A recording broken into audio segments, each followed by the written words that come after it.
स्वागत है बुंदेली प्रकाश न्यूज में। मैं आशीष उपाध्याय आज पहुंच चुका हूं चित्रकूट जनपद मुख्यालय से लगभग 20 किलोमीटर दूर प्रयागराज राजमार्ग के किनारे रैपुरा गांव में। आपको बता दें, रैपुरा के बंधा के किनारे यहां एक 14वीं शताब्दी का ऐसा किला था जहां पे इसको गौहारा स्टेट के नाम से जाना जाता था। ये वही गौहारा स्टेट है जो 14वीं 13वीं शताब्दी में बघेल शासकों की राजधानी हुआ करती थी। ये वही राजधानी है और इसको गौहारा स्टेट के नाम से जाना जाता है। और बात उस समय की है जब यह गुंता बांध नहीं बंधा था। उस समय यहाँ बांध के अंदर काफ़ी बड़ा किला हुआ करता था, महल होते थे तथा अस्तबल होता था, सैनिकों की रहने की चौकियां होती थी। पूरा एक स्टेट था, इसको स्टेट के गौहारा स्टेट के नाम से जाना जाता था। आज हम उसी अवशेष पे खड़े हैं। यह किला जो आज पूरी तरह से खंडहर में तब्दील हो गया है, जमींदोज हो गया है, पूरी तरह से दब चुका है। आपको दिखा दें, आज भी इस किले के कुछ अवशेष हैं जो पत्थर है, ऊपर टीला है और टीले के नीचे आज भी कई अनसुलझे रहस्य दबे हैं जो इस जमीन के नीचे दफन है। या यूं कहें कि इस जमीन के नीचे इस किले के ऊपरी भाग में यह किला पूरी तरह से बंद हो गया है और ढक गया है। पूरी एक जगह मलबा इकट्ठा हो गया है। यह पूरा एरिया जो है किले का था।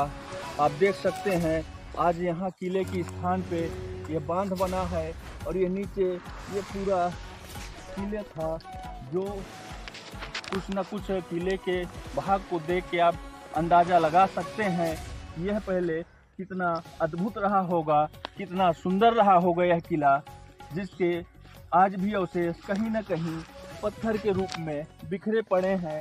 हालांकि पहले भी आपको बता चुके हैं, इसके नीचे कई ऐसे राज दफन हैं कि यदि इसकी खुदाई की जाए तो बहुत से ऐसे अनसुलझे राज 13वीं 14वीं शताब्दी के मिलेंगे जिसकी कल्पना भी नहीं की जा सकती है। आइए आपको दिखा रहे हैं उस किले को जो आज खंडहर में है।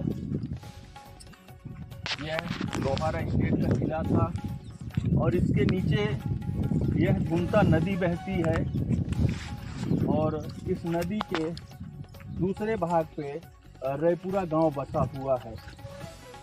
यह ऊपरी भाग पे हैं हम लोग। यह पूरा किले का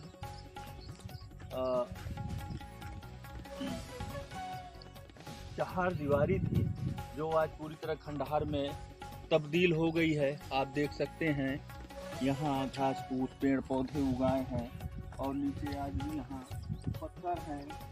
यह पत्थर जो उस समय कभी किले का रूप रहे होंगे आज बिखरे पड़े हैं।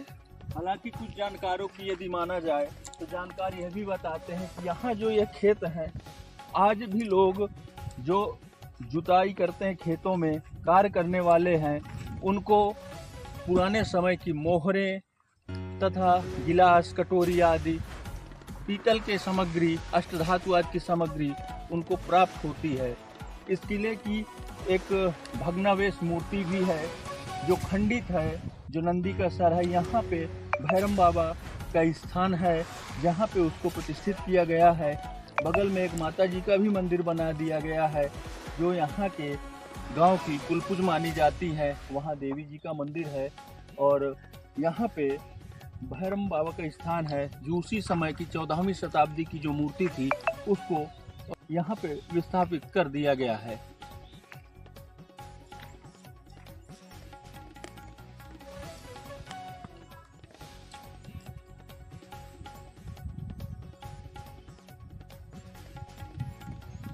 शताब्दी चंदेल किला की आज भी खंडित प्रतिमाएं यहाँ पे पड़ी हैं। देखकर कलाकृतियों का अंदाजा लगा सकते हैं ये कुछ खंडित हैं। और यहाँ पर अंदर यहाँ पे भैरम बाबा का स्थान दिया गया है नाम। आपको दिखाने का प्रयास करता हूँ। यहाँ पे नंदी जी की खंडित मूर्ति लगी है जो चंदेल कालीन है। बगल में एक माता जी की भी मूर्ति है चंदेलकालीन तथा पुराने तमाम भग्नावशेष यहाँ पर इकट्ठा हैं और नीचे एक शिलालेख है। उसको देखकर उसकी कलाकृतियाँ और शिल्प कला को प्रतीत होता है कि यह चंदेलकालीन रहा होगा। इसके बगल में ही आपको दिखा रहे हैं माता जी का मंदिर है। यहाँ भी उसी तरह चंदेलकालीन की प्रतिमाएं रखी हुई हैं, कुछ भग्नावशेष भी हैं।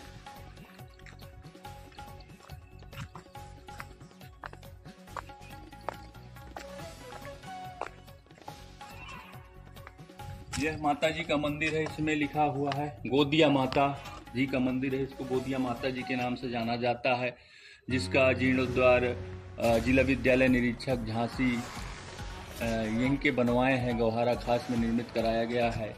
और यहाँ पे ये माता जी का मंदिर है और यहाँ भी जो मूर्तियाँ प्रतिमाएं हैं वो भी चंदेलकालीन की हैं और उसी समय की यहाँ पे लाकर विस्थापित कर दिया है। और यहीं गांव के लोग पूजन अर्चन करने आते हैं। जिस घर में माना जाता है कि जहाँ पे विवाह शादी होती है, शादी विवाह के बाद लोग यहाँ पे अपनी मनोकामना लेके आते हैं और उनकी मनोकामना पूर्ण होती है। इसके बगल में उसी समय का एक कुआं भी हुआ करता था, बावड़ी हुआ करती थी। हालांकि आज बावड़ी पूरी तरह से ढक चुकी है, खत्म हो चुकी है, नष्ट हो चुकी है। और यह पूरा क्षेत्र जो है गौहारा स्टेट के नाम से जाना जाता था। हालांकि बांध बनने के बाद यहाँ पर जलभराव की स्थिति होने से यहाँ से स्टेट गौहारा खास अलग गांव विस्थापित कर दिया गया है, जो आज भी वह गौहारा खास गांव है। हम पहुंच चुके हैं रायपुरा के गुंता बांध पे, जिसकी लंबाई लगभग 5 किलोमीटर की है। और यह विशालकाय बंधा जिसके नीचे आज 13वीं 14वीं शताब्दी का राज दफन है, जो कभी गौहारा स्टेट के नाम से जाना जाता था और गौहारा स्टेट हुआ करती थी। यहाँ एक अद्भुत किला हुआ करता था राजा का, आज वह इस विशालकाय बांध के नीचे दफन है। हमारे साथ यहाँ के कुछ ग्रामीण हैं, उनसे जानने का प्रयास करते हैं कि आखिर यहाँ पहले क्या था और अब की स्थितियाँ क्या है। क्या नाम है? ललित किशोर जी कहाँ के रहने वाले हैं? रायपुरा। ये जो है यहाँ पे बांध बना है, यहाँ गौहारा स्टेट हुआ करता जी, किस जगह गौहारा था? ये पास में दिख रहे हैं सर में, ये गाँव राजधानी थी या गाँव था? पूरा बिसर में दिख रहा है, वो टीला दिख रहा है जी, ये पूरा गांव हुआ करता है। फिर क्या हुआ? जब ये बांध बंद गया, यहाँ के बाद पानी भर गया, तो यहाँ से मुआवजा तो मिल गया था पहले से, पट्टा मिले या जो मिले, दूसरे गाँव में बताया जा रहा है कि यहाँ का गांव विस्थापित भी किया गया है गौहारा खास के नाम। हाँ है, रायपुरा में है। और अच्छा, यहाँ पे स्टेट के अलावा और क्या क्या था यहाँ तो हमारे समय में तो यही था कि स्टेट गांव थे, तो मतलब गांव और बिल्कुल खेती हुआ करती थी। और ये जो उनके गांव का ये किला है तो वो बाहर है, लेकिन है वो उसी गांव का, गौहारा खास कहा जाता है। जी, शुभ नाम आपका? रामशान मिश्र। मिश्रा जी, आपका जन्म स्थान कहाँ है? हम लोग मूल निवासी गौहारा खास के हैं जी। गौहारा खास बताया जा रहा है स्टेट है, क्या कहानी है वहाँ की? हाँ, वहाँ स्टेट रहा या बुंदेलों का परगना रहा, इसके बारे में तो स्टेट तो नहीं कहेंगे, लेकिन परगना रहा बुंदेलों का या चंदेलों का, जिसके मतलब आबादी काफ़ी बड़ी थी। कुछ दिन बाद चलने के बाद वो आबादी जो है किस कारणों से वहाँ ध्वस्त हो गई, लेकिन बाद में भी वहाँ पर जो है ये महसूस होता था कि यहाँ कभी कोई आबादी रही होगी। जी। जब आप थे तो किस तरह से दिखता था गौहारा? जब हम लोग हुए तब तक तो वो जो परगना के टाइप का जो मतलब वो तो ख़त्म हो चुका था। वहाँ केवल एक समतल ज़मीन हो गई थी जिस पे खेती होती थी, और खेती के समय जोतते बोते समय जैसे सामान मिलते थे, जैसे लगता था कि यहाँ कोई आबादी नहीं होगी, जैसे कि आटा पीसने की चक्की है या छोटे छोटे बर्तन हैं, कटोरे हैं, गिलासें हैं, या कि कांसे के थालियाँ हैं, ये सब जो मज़दूरों को मिला करती थी। और जब कहीं ऐसी चीज़ें ज़मीन से निकलेगी तो ये माना जाता था कि वहाँ कोई ना कोई आबादी आबादी रही होगी। जैसे बताया जा रहा है आज भी वहाँ किले के जो हैं अवशेष पड़े हैं, किले का भूभाग टाइप में कुछ स्थित है, कुछ भग्नावशेष हैं, क्या है वहाँ पर जब ये डैम गुमता नाला डैम बन गया है, वहाँ बड़ा भारी गुमता बांध बना हुआ है, उसमें जब बांध का निर्माण हो रहा था तो उसमें जब खुदाई हुई थी तो उसमें बहुत सारी दीवारें निकल रही थी अंदर और लाखौरी ईंटों की बनी हुई थी, जिससे लगता था कि यहाँ कोई आबादी 10 की है। आज भी वहाँ बांध बनने के बाद उसके बाहर एक किला है जो पूरी तरह से ध्वस्त पड़ा है, वहाँ कुछ भग्नावशेष है जिनको देवताओं का स्वरूप दे दिया गया है। हम ये तो नहीं कहेंगे वो किला रहा होगा, क्योंकि आज सब नीचे दबा हुआ है। जनश्रुतियाँ जरूर कह रही हैं कि वहाँ पे किला है, लेकिन जब अब वहाँ पर एक टीला है, उस टीले के बारे में लोगों के बारे में ये अवधारणा है कि वो शायद कोई किला रहा होगा या कोई बड़ा महल रहा होगा जो आगे चल के दब गया और एक टीले का रूप ले लिया। सर वहाँ पे एक देवी माता का स्थान भी, भैरव बाबा का स्थान है, वहाँ जो मूर्तियाँ रखी हुई हैं वो भी प्राचीन काल चंदेल कालीन मूर्तियाँ, उन संबंध में क्या कहें? मेरे हिसाब से तो जितने भी यहाँ हमारे इस इलाके में मंदिर हैं, चाहे वो लालापुर में वाल्मीकि आश्रम का आशा देवी का मंदिर हो या खोख में मंदिर हो या हमारे रायपुरा में भैरव बाबा का मंदिर हो, ये सभी जो है लगभग उसी पत्थर के बने हुए, सब मंदिरों के पत्थर एक है और काफ़ी पुराने पत्थरों के बने हुए हैं, तो इनका तो हम निर्णय नहीं कर सकते कि ये कितने पुराने हैं।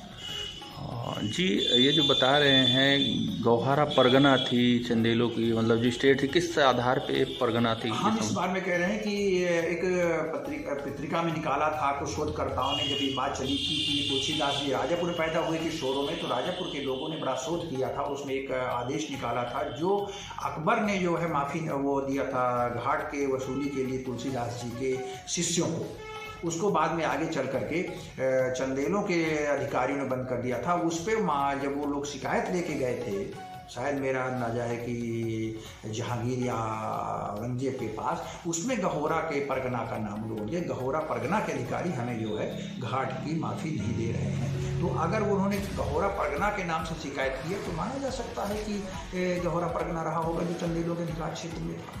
अच्छा, देखा जाए तो जैसे रायपुरा है, गौहारा स्टेट जब थी, परगना थी, उसके अंतर्गत कई ऐसी जगहें हैं, विरासतें हैं, उनको संरक्षित करने के लिए सरकार को किस तरह कदम उठाया जाना चाहिए? जहाँ तक मेरा गहोरा परगना के पास तो कुछ ऐसी चीज़ बची नहीं जिसको अब गवर्नमेंट जो है संरक्षित करे, क्योंकि वो डैम के जितने भी हो डैम के नीचे चलेगी और दूर क्षेत्र में चलेगी, तब तो उसको निकालना संरक्षित। डैम के बाहर एक किला है, रानी तालाब भी है बताया जा रहा है। तालाब तो चंदेलों का बनाया हुआ है और रानी ने बनवाया था, रानी के वहाँ बड़ा भारी तालाब बनवाया था, वो भी चंदेलों के ही बनवाया तालाब है। हम पहुंच चुके हैं 14वीं शताब्दी के चंदेल कालीन उस ऐतिहासिक तालाब में, रायपुरा गौहारा स्टेट के उस तालाब में जिसको रानी तालाब के नाम से जाना जाता है। जी आपको बता दें, ये वही रानी तालाब है जिसको चंदेल काल के समय में बघेल वंश स्टेट जब यहाँ पर था गौहारा में, उसी दौरान जो यहाँ रानी रहती थी उन्होंने इस तालाब का निर्माण कराया था। आपको आगे दिखाते हैं, आज भी चंदेल कालीन कुछ प्रतिमाएं अवशेष यहाँ पर रख दिया गया है, यहाँ पे ग्रामीण इनका पूजन आदि करते हैं। जब गौहारा स्टेट हुआ करता था उसी समय चंदेल काल के दौरान यहाँ बघेल वंशी राजा थे और ये भी बताया जा रहा है राजा कीर्ति सिंह जी द्वारा इसका भी निर्माण कराया गया, जिसको रानी तालाब के नाम से जाना जाता है। हालांकि यह भी अभी पुरातत्व विभाग के संरक्षण में नहीं है, जिसकी रखरखाव की व्यवस्था न होने के चलते आज यह तालाब पूरी तरह से टूटता नजर आ रहा है और धीरे धीरे इसका भी अस्तित्व खत्म होता जा रहा है।